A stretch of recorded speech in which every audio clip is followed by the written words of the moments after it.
नमस्कार सभी को, जो भी है इस पृथ्वी पे रह रहे हैं सभी को नमस्कार। तो आज हम लिंगोड़ा से मुश्किल से कितने 500 मीटर आए होंगे। और जो हम चौड़ाई कवरअप करते हैं, शायद आपको कभी बताई नहीं, चौड़ाई हमारी मुश्किल से 10 मीटर भी नहीं होती है।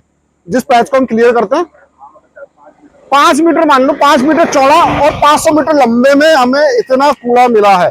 अभी इसमें दारू की बोतल्स बहुत है, अगर हम देखेंगे तो ये दारू पड़ी हुई है, ये आप देखो, अभी सब हम अलग करते हैं, वैसे ऐसा नहीं है। तो इतना सारा पड़ा है। अब ये परिस्थिति क्यों है, कैसे है, आप समझ सकते हैं। ये परिस्थिति का जो मेजर कारण है वो इंसान है, हम लोग, जिसकी वजह से है। जो यहाँ घूमने आ रहे हैं, जो यहाँ रह रहे हैं, सब इसके जिम्मेदार हैं। अब इसको मैं अगर एक अलग शब्दों में कहूं तो यह है पृथ्वी का विनाश या धरती का विनाश करना। इसे आप दूसरी भाषा में यह भी कह सकते हैं, यह है प्रकृति का बलात्कार।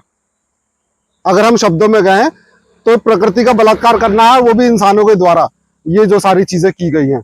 तो कृपया करके ये गलत कार्य ना करें, ये गलत कार्य है और इस कार्य के लिए इंसानों को सजा मिलनी चाहिए। जैसे और कार्यों के लिए इंसान को गलत कार्य के लिए सजा मिलती है, तो इसके लिए भी कुछ ना कुछ ऐसा दंड होना चाहिए और मिले। वैसे तो हमारी क्या कहते हैं, न्याय संहिता जो भी कह सकते हैं हम, क्या कहते हैं, हमारे डेमोक्रेसी में इसके लिए भी कोई ना कोई दंड है, लेकिन इंसान फिर भी कर रहा है और इसके ऊपर कोई कार्रवाई नहीं की जा रही है।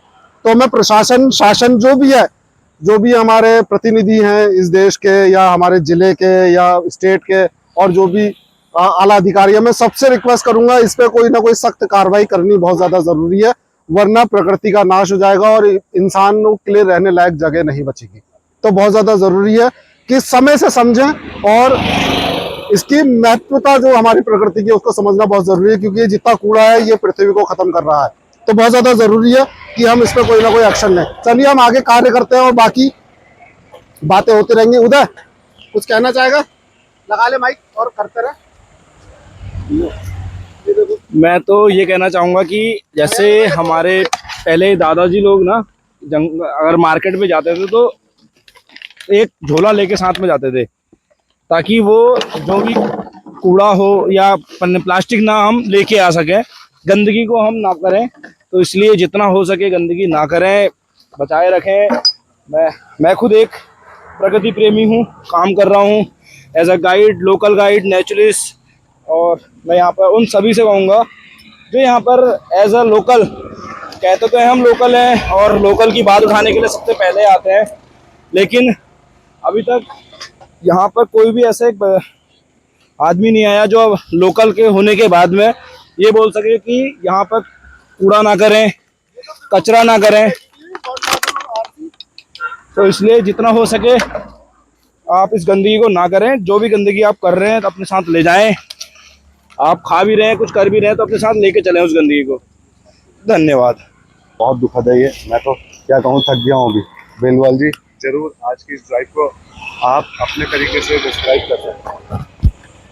तो समझ रहा इंसान यार, नहीं। आज ये हमारा दूसरा शनिवार है।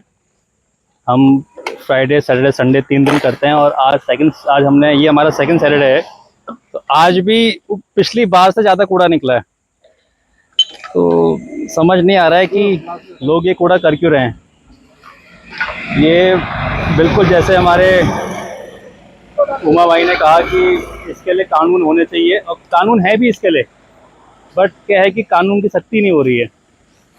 और हम जानवरों के लिए भी खतरा पैदा कर रहे हैं और अपने लिए भी, क्योंकि जंगल हमने काफ़ी काटी दिए हैं, नदियाँ हमने गंदी करी दी हैं। तो और पता नहीं हम क्या क्या गंदा करने में लगे हुए हैं।